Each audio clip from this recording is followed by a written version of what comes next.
Belle journée à toutes et à tous. Aujourd'hui, je vous propose un petit point lecture plutôt qu'une vidéo vite un livre. C'est vrai que j'ai fait beaucoup de vidéos vite un livre ces derniers temps. Comme j'ai un tout petit bébé, c'est ce qui était le plus simple à faire. Mais voilà, j'avais envie tout de même de vous faire un petit point des lectures que j'avais pu faire depuis la rentrée scolaire de septembre et de vous parler un petit peu rapidement de ces ouvrages. Certains ont eu déjà leur propre vidéo vite un livre, d'autres en auront par la suite. J'essayerai de lier en barre d'infos, les vidéos concernées. Donc le premier livre que j'ai lu à la rentrée, c'est justement un livre qui a déjà sa vidéo vite un livre. C'est La Ville des Histoires, qui est le tome 2 des enquêtes de John Nyquist, de Jeff Noon, paru, chez La Volte en 2022. Donc c'est un ouvrage assez étrange, assez atypique, qui oscille entre des enquêtes, entre, du fantastique, quelque chose un peu, borderline fantasy, science-fiction. En gros, il y a un mélange de genres, assez méta aussi sur, l'exercice de création littéraire. Donc John Nyquist, c'est un personnage lui-même au passé assez obscur, qui est un enquêteur, qui fait une filature et sa cible s'aventure, dans une zone, urbaine, assez délaissée, un quartier un peu sensible, on va dire, de cette fameuse ville Les Histoires. Et là, dans un appartement, il va se produire un acte, terrible qui va chambouler, l'enquêteur, mais aussi sa perception de la réalité. Qu'est-ce qui est réel? Qu'est-ce qui n'est pas réel? Quelle est son identité? Est-ce qu'il n'y a pas des doubles des gens qu'il connaît? Un double de lui-même aussi? Il va y avoir un livre mystérieux qui répand une sorte de virus, sous forme de mots qui apparaissent sur la peau des personnes. Un livre dont on s'arrache les pages et dont on lit les pages un peu comme de la drogue. Donc voilà, il y a toutes ces choses étranges qui se mettent en branle et il y a plein de références littéraires dans ce livre. Donc pour les amoureux de la littérature, c'est assez agréable, mais c'est une lecture, qui demande une certaine capacité de concentration, on va dire, qui demande un certain investissement. Donc voilà, je vous renvoie à la vidéo, si vous voulez en savoir plus. Dans mes vidéos vite un livre, si vous ne connaissez pas, je fais toujours, un petit résumé sans spoiler, juste, un synopsis à ma sauce et ensuite je vous dis un petit peu, ce que j'en ai pensé, mon avis en quelques mots. Donc autre roman que j'ai lu à la rentrée et qui cette fois n'est pas encore présent sur ma chaîne, c'est le tome 1 des chroniques de Sinistre-sur-Mer, qui s'appelle Mallander. C'est écrit par Thomas Taylor, c'est paru chez Seuil Jeunesse en 2020. Et j'ai pas encore fait de vidéo vite un livre du coup sur ce livre. Pourtant, j'ai adoré ce livre jeunesse. C'est l'histoire, d'un jeune garçon qui exerce un métier assez étrange. Alors déjà, il travaille, ce qui est en soi, un petit peu insolite pour un jeune garçon de 12-13 ans. Mais en plus, il est trouveur d'objets égarés à l'hôtel du Grand Nautilus de Sinistre-sur-Mer. Donc c'est, rien que ça, je trouve que c'est évocateur de l'atmosphère, du roman. C'est un roman, aux accents un petit peu, steampunk, mais qui emprunte aussi, j'ai trouvé beaucoup aux Désastreuses aventures des orphelins Baudelaire. Il y a un petit peu cet environnement insolite, à la fois sombre et rocambolesque, on va dire, avec des personnages, haut en couleurs, parfois un petit peu caricaturaux. Donc le jeune homme, qui est trouveur, d'objets égarés à l'hôtel du Grand Nautilus s'appelle Herbert Lemon. Ça m'a rappelé aussi Lemony Snicket. Par contre, il y a pas ce côté, très, sarcastique, on va dire, ou très, rude qu'il peut y avoir dans les désastreuses aventures des orphelins Baudelaire. Alors j'ai pas lu ces livres-là depuis très longtemps, mais il me semblait qu'il y avait quand même toujours un petit côté, amer. Là, j'ai l'impression que l'auteur, Thomas Taylor a beaucoup d'amour pour ses protagonistes. Du coup, il y a une certaine tendresse qui se dégage de l'histoire même si tout n'est pas rose dans cet univers parce que ce jeune homme, qui est, orphelin, va faire la rencontre, d'une autre orpheline, Violette Parme. Alors Violette, ça fait aussi penser, aux orphelins Baudelaire.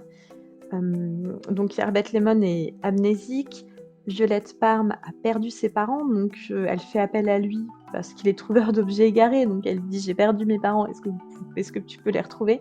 Mais lui, il trouve les objets, pas les personnes. Pourtant ses parents à Violette ont disparu dans l'hôtel.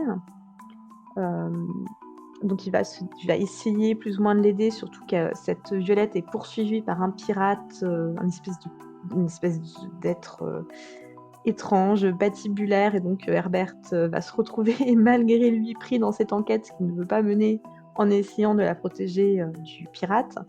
Là-dessus, s'ajoute une histoire de légende. Il y aurait un monstre qui rôderait sur la plage les soirs de brouillard ou des choses comme ça. Il y aurait des fantômes, il y aurait, une manière d'observer, les habitants de la ville à travers un appareil, d'optique invraisemblable. Enfin voilà, il y a plein de petits éléments qui s'emboîtent. Il y a un musée étrange, genre un musée-librairie, bref, plein d'éléments qui, sont assez énigmatiques et mystérieux et l'ouvrage propose une très belle carte de la ville qui est toujours un grand point fort pour moi. Je ne sais pas si vous aussi vous aimez avoir des cartes, un petit peu, mystérieuses au début des ouvrages avec plein de noms de lieux qui sont autant de promesses d'aventures, qu'on va pouvoir, vivre avec les protagonistes. En tout cas, si vous aimez ça, il y a une carte comme ça dans ce premier tome des Chroniques de Sinistre-sur-Mer. J'en ai déjà parlé beaucoup, donc je passe à l'ouvrage suivant que j'ai lu et qui, est un petit peu différent. C'était Dans le cerveau des mamans d'Hugo Botman et de Lucie Joly, qui est paru, donc cet ouvrage est paru aux éditions du Rocher en 2022. Donc là, c'est pas du tout de la littérature, de l'imaginaire, donc j'en parle un peu plus rapidement. C'est un ouvrage, plutôt de neurosciences pour essayer d'expliquer, les bouleversements, qui interviennent dans le cerveau, des femmes qui tombent enceintes, qui sont enceintes ou qui viennent d'accoucher, ont accouché. Donc pas toutes les mamans qui, ont porté un enfant. Hem, Ça explique un petit peu parfois aussi, qu'est-ce qui peut arriver chez le conjoint ou la conjointe, je suppose, même si lui parle plutôt du conjoint. Enfin bref, il parle surtout des femmes qui ont eu, une expérience de la maternité. Et voilà, ça met, en perspective ces événements de manière, assez scientifique, voilà, il se passe ça au niveau du cerveau, du coup, il peut se passer ça ensuite. Ça parle de choses qui sont pas forcément, toujours, évoquées, donc on connaît pas mal, le baby blues, la dépression du postpartum, le déni de grossesse, mais il y a des choses, qui sont moins connues, les mouvements fantômes par exemple, c'est la sensation de sentir son bébé bouger dans son ventre, alors qu'il n'y a plus de bébé. Soit qu'il est déjà né, soit qu'on a perdu la grossesse, le stress post-traumatique lié à l'accouchement aussi. Enfin voilà, ça parle de plein de phénomènes, qui peuvent survenir, heu, plus ou moins, négatifs en fait, j'allais dire positifs, mais en fait, plutôt négatifs et plus ou moins graves, qui peuvent arriver, à ces personnes, qui ont connu la maternité. Donc retour à des livres, plus littérature, de l'imaginaire ou jeunesse. J'ai lu Pourquoi les volcans crachent de la lave de Yuri Hamon et de Roxane Bee, qui est paru, chez Gulfstream en 2022 et c'est un tout petit livre, presque un fascicule qui, permet de répondre aux questions que les enfants, peuvent se poser sur les volcans. C'est quoi un volcan? Est-ce que les volcans ça a toujours existé? Pourquoi est-ce qu'on dit qu'un volcan dort? Est-ce que c'est dangereux de vivre, à côté d'un volcan? Donc chaque fois, il y a une double page qui répond à cette question avec des petites illustrations, des petites anecdotes marrantes. À la fin, il y a un lexique, il y a des propositions d'activités assez sympas comme le fait de faire son volcan, le fait de créer un jeu de société autour, des volcans et voilà, moi mes enfants sont encore beaucoup trop petits pour bien en profiter, mais je trouve le concept assez sympa. C'est une collection, qui existe, donc c'est une collection, 1-2-3 par thé. enfin le livre est paru, pardon, dans la collection 1, 2, 3 Partez et cette collection a plein d'autres, ouvrages du même type. C'est une formule, plutôt efficace, je trouve.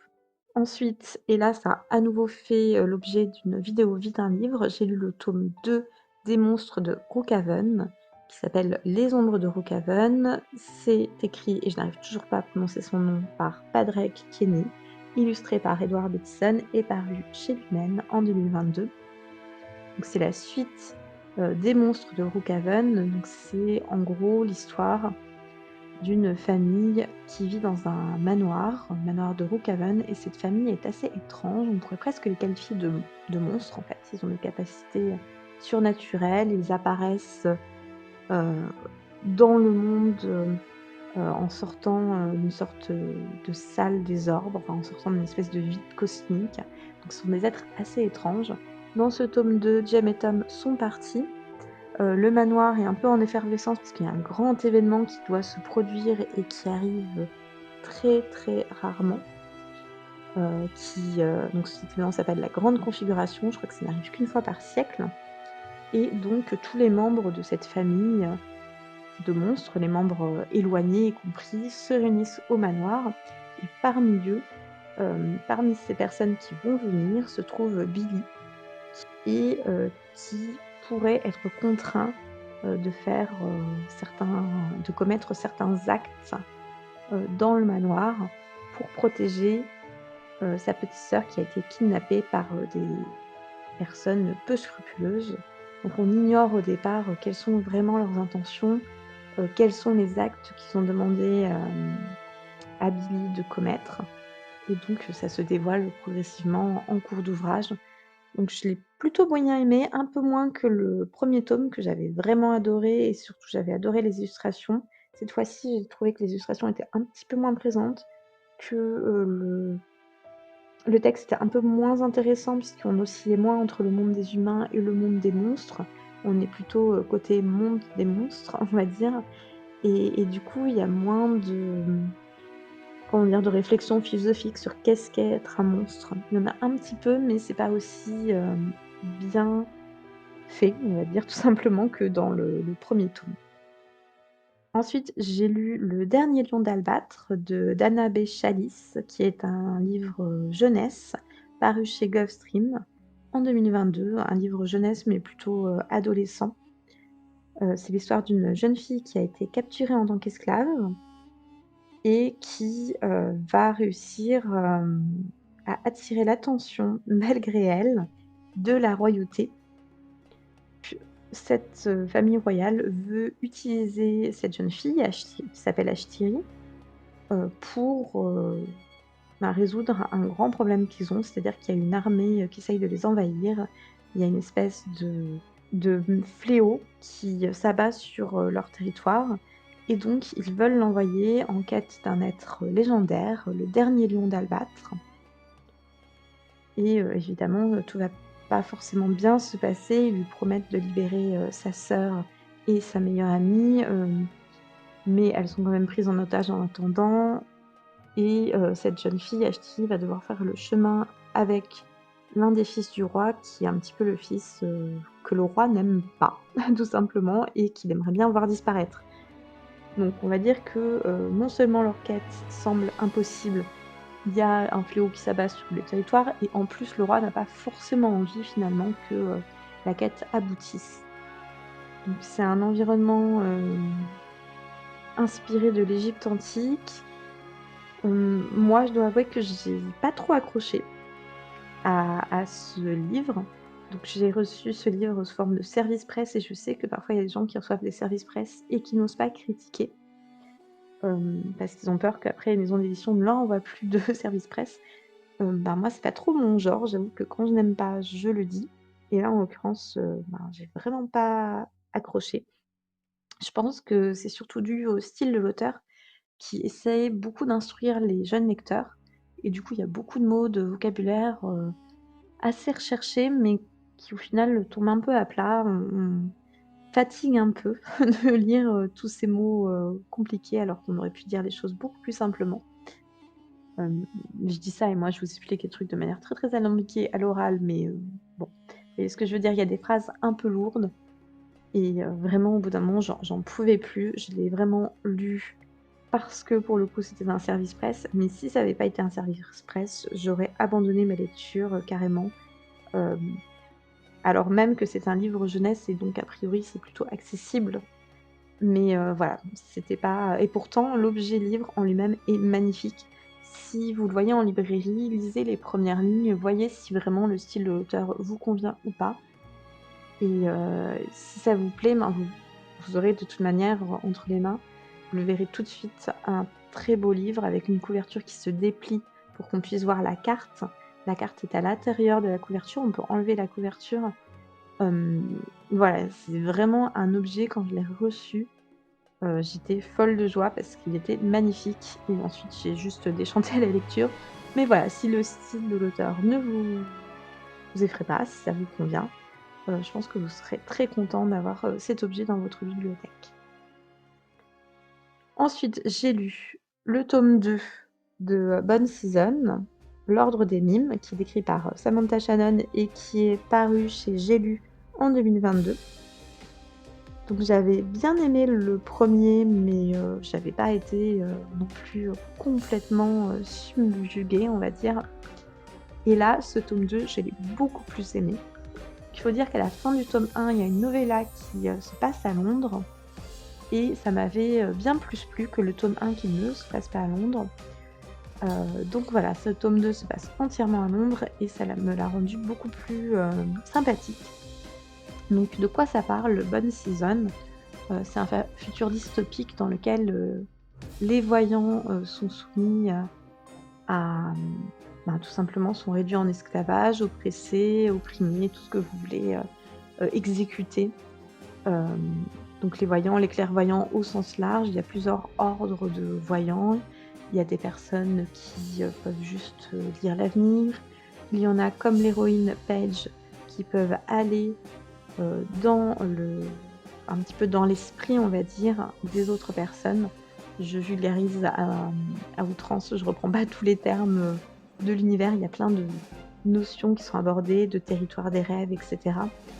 Mais en gros, il y a différents types de voyants qui sont oppressés et Paige se rend compte dans le tome 1 que ce sont en fait des êtres, les Réphaïm, qui tirent les ficelles, qui viennent d'un autre endroit, d'un autre espace, hem, une sorte d'autres réalités qui ont franchi, un passage et qui sont arrivées dans notre monde.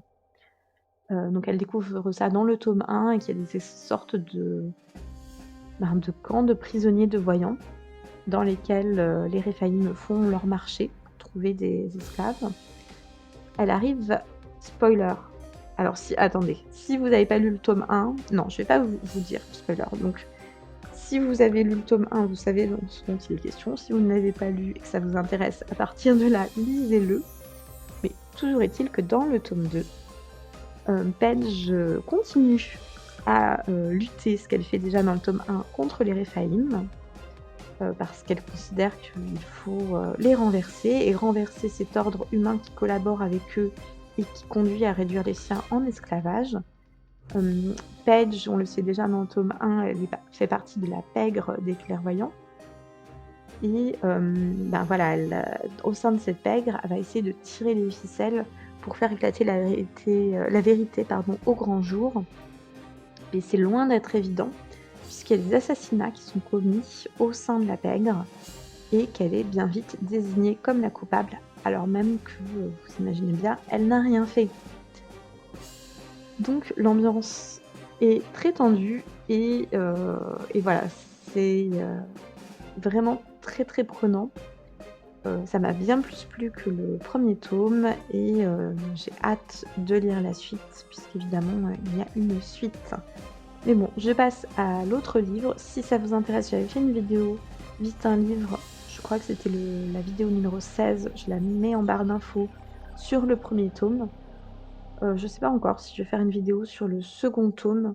C'est toujours un peu, périlleux de parler en détail des deuxièmes tomes au cas où les gens n'auraient pas lu le premier. On n'a pas envie de trop spoiler, ne serait-ce que dans le résumé. Mais voilà, je vous renvoie en tout cas à la vidéo, sur le premier tome. Ensuite, j'ai lu Une armée à moi seule d'Anthony Combrexel qui est paru, chez 404 éditions. Au début, j'étais un petit peu dubitative sur, la manière dont l'auteur allait réussir le pari, qu'il, fait, en fait, dès le début du roman, c'est-à-dire de mettre en scène, des personnes identiques ou presque identiques. L'histoire, c'est, celle de Cléo, qui est, qui a 19 ans, qui ne sait pas trop ce qu'elle veut faire de sa vie. Son père est policier dans une petite ville des États-Unis. Elle se sent un petit peu à l'étroit. En fait, elle se sent même étouffée depuis la mort, de sa mère. Elle a beaucoup de mal à gérer ce deuil. Il y a son petit frère qu'elle adore et qui réussit tout, mais elle a l'impression d'être un petit peu, la ratée de la famille. Donc elle, bien sûr, elle va multiplier 400 coups, ce qui n'aide pas, sa famille à la considérer autrement que comme une ratée. Enfin, son père essaye de la pousser à se prendre en main, mais ça a des effets, plus ou moins, contre-productifs. Et un jour, elle rentre d'une soirée babysitting et elle se fait, attaquer par une sorte de créature fantomatique. Il y a 3 femmes qui viennent à son secours. Il y en a une très âgée, une très jeune, une enfant et une d'une quarantaine d'années. Mais il y a quelque chose de très, très étrange, c'est que toutes ces femmes lui ressemblent. En gros, c'est comme si c'était une version d'elle-même à 8 ans, une version d'elle-même, à 70-80 ans, une version d'elle-même à 40 ans qui venait à son secours. Hem, Or, ben, voilà, c'est très, très étrange et elle va essayer d'en apprendre plus sur ces femmes, de partir à leur recherche. Est-ce que ce sont, des parentes éloignées? Est-ce que ce sont des clones? Qui sont ces femmes? Et à partir de là, on bascule, dans une enquête, dans un récit fantastique avec des accents, mythologiques. Voilà, on alterne les phases, d'action au début et la fin du roman avec des phases un peu plus, introspectives, on va dire, ou un peu plus de réflexion, d'approfondissement de l'univers au milieu du roman. On En fait, on se laisse complètement prendre au jeu. Voilà, au début, j'étais un peu dubitative quand j'ai lu le synopsis, je me suis dit: «Bon, mais qu'est-ce que ça va être? Des clones, des choses comme ça? Est-ce que vraiment il va réussir, cet auteur, à donner des personnalités, identifiables à ces personnes si elles se ressemblent toutes?» Enfin, aux personnages secondaires, en fait, si tous les personnages secondaires se ressemblent, est-ce que ça va pas être un petit peu compliqué à lire? Et en fait, pas du tout. Il arrive vraiment à rendre ça passionnant et voilà, c'est une lecture, plutôt young adulte. Alors, le seul truc qui m'a dérangée, c'est qu'il y a beaucoup de références, de pop culture que je n'avais pas, donc j'avais mais juste, vraiment de loin et j'avais l'impression d'être complètement à côté de la plaque, complètement, méga vieille, méga larguée.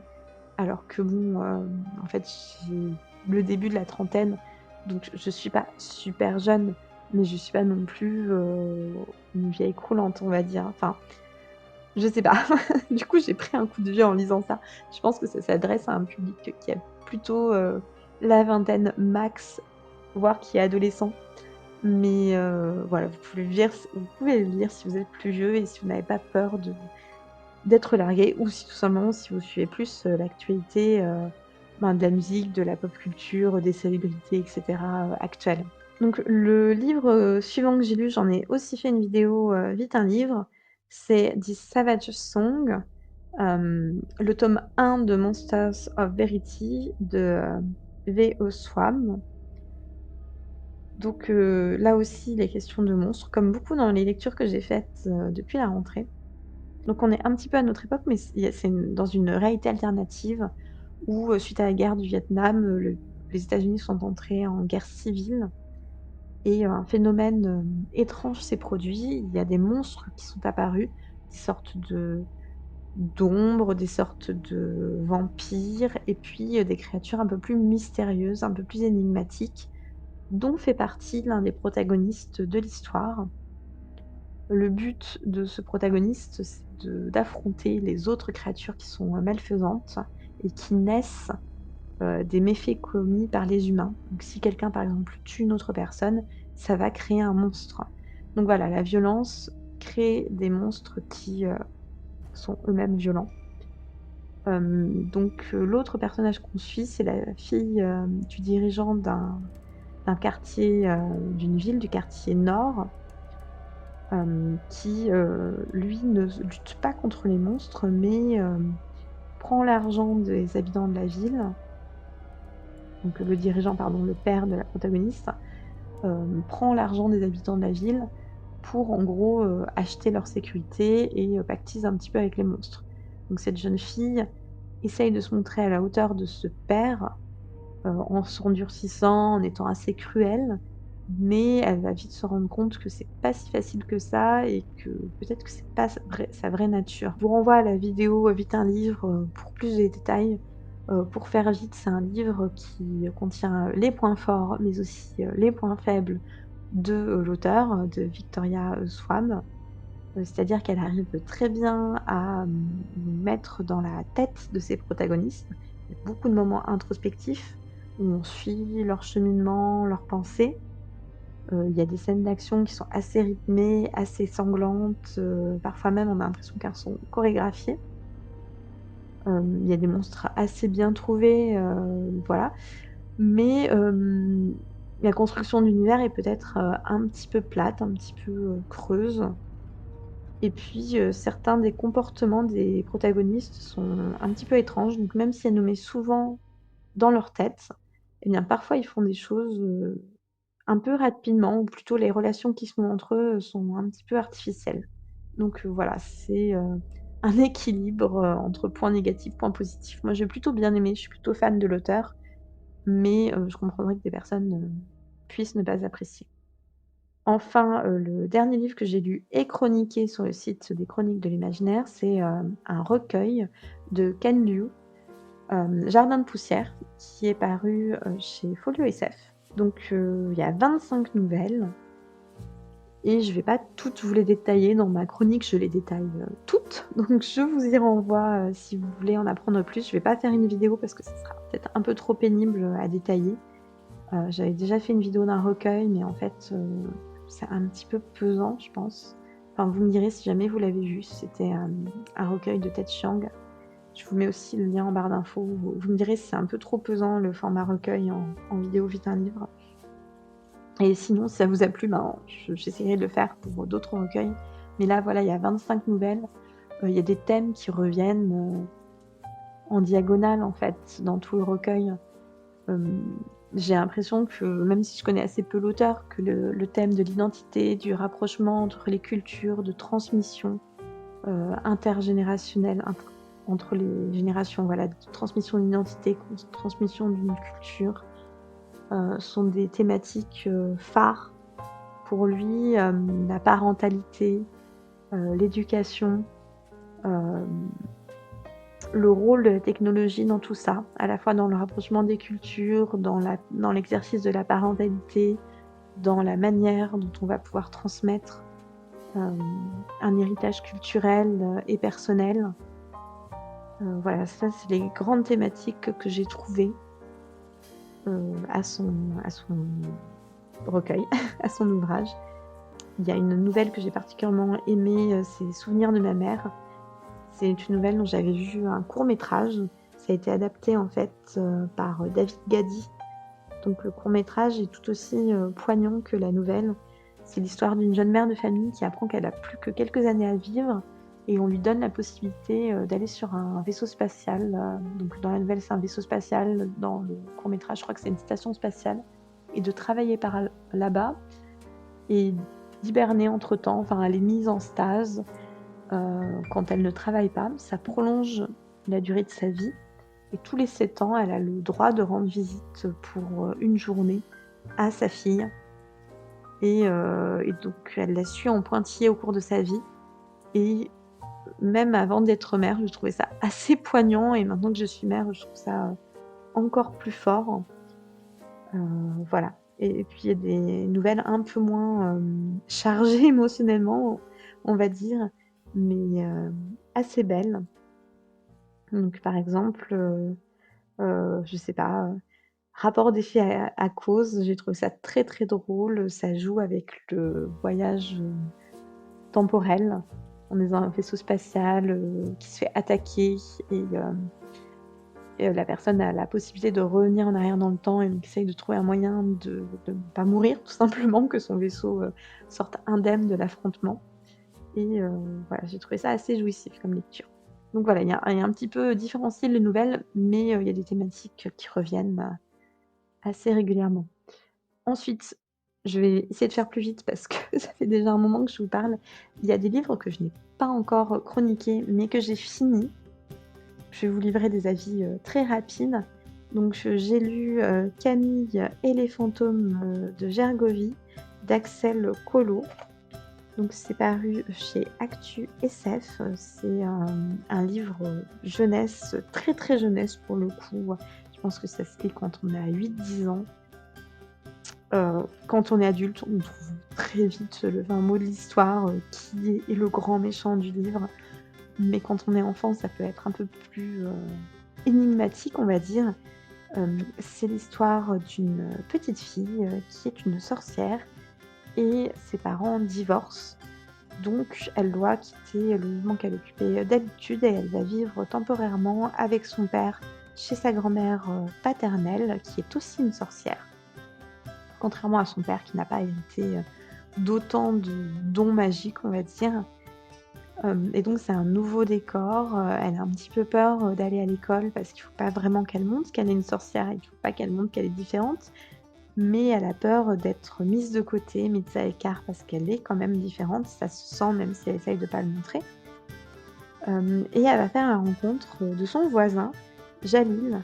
Et lui, Jalil, il est, complètement fan du surnaturel.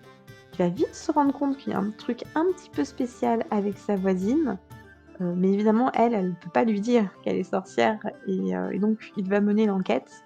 En parallèle, la grand-mère de Camille doit s'occuper, de fantômes qui sont sur le plateau, de Gergovie et ces fantômes disparaissent.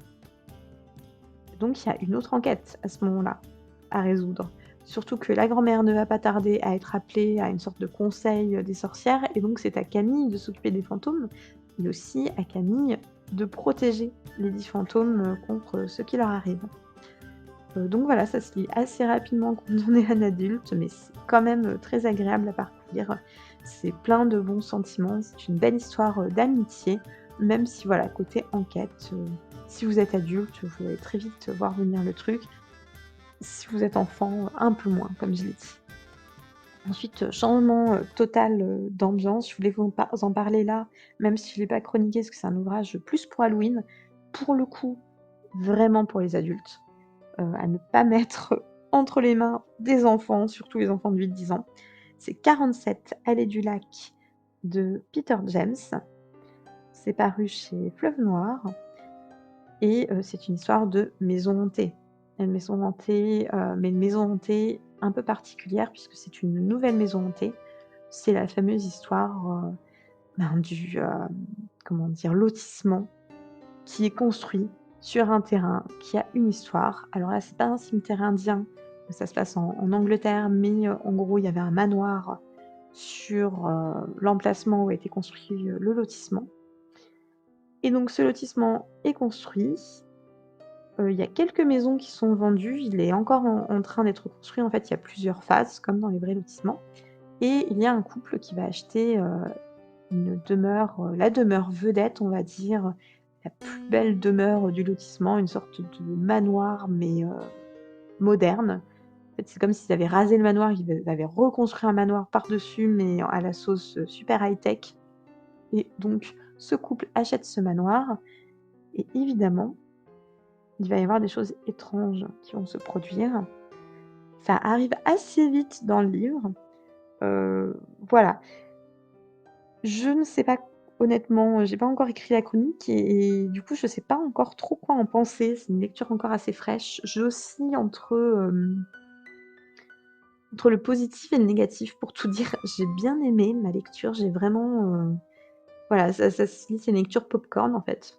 J'ai vraiment été, happée par le livre, par ce qui allait se produire, une sorte de compte à rebours en plus et en même temps, il y a des scènes qui, au lieu d'être effrayantes, sont plutôt comiques, enfin sont plutôt, je sais pas, écrites de telle manière que ça m'a fait rire plutôt que terrifier, on va dire. Par exemple, il y a un mystérieux fantôme, au cigare et donc il y a une vieille voisine du couple, de protagonistes qui va, d'un coup voir ce mec avec un cigare, dans son escalier et avoir tellement peur qu'elle va s'enfermer dehors et attendre sous la pluie pendant des heures que son mari rentre. Donc bon, c'est pas très drôle, c'est peut-être moi qui ai mauvais fond, mais je sais pas, j'ai surtout que c'est un personnage très peu sympathique, on va dire. Mais, je vous imaginez la vieille rombière d'un coup avoir quelqu'un dans sa maison et elle flippe totalement. Enfin, je sais pas. Elle était décrite de manière tellement antipathique que sur le coup, ça m'a plutôt fait rire, en fait, de l'imaginer, enfin voilà, non, c'est moi qui ai un mauvais fond. Mais, voilà, il y a d'autres passages comme ça, je peux pas vous les divulguer sans tout, mais voilà, il y a plein de petits trucs comme ça qui, au final, même s'il y avait un côté, anxiogène, parce qu'il y a une deadline qui pèse sur les protagonistes, il y a l'idée qu'on peut pas survivre au-delà d'un certain âge dans cette maison, par exemple. Ben, le reste, en fait, les trucs qui leur arrivent ou même, en fait, la manière, dont ça se conclut, tout ça, c'est assez comique. Donc voilà, peut-être que c'est tout simplement un style de livre d'horreur, que c'est assumé, que ça soit comique. Et si vous aimez donc rire et en même temps être happé par une histoire de maison hantée, c'est sans doute le livre qu'il vous faut. Moi, j'avoue que je m'attendais à un truc un peu plus effrayant. J'aime bien l'humour, mais je m'attendais à être un peu plus épouvantée et un peu moins divertie. Mais c'est bien d'être divertie aussi. Et j'ai aussi lu enfin l'horreur de Kill Creek. Et là, pour le coup, j'ai été, bien plus déçue, en fait. Je pense que je suis assez critique des romans sur les maisons hantées, pardon.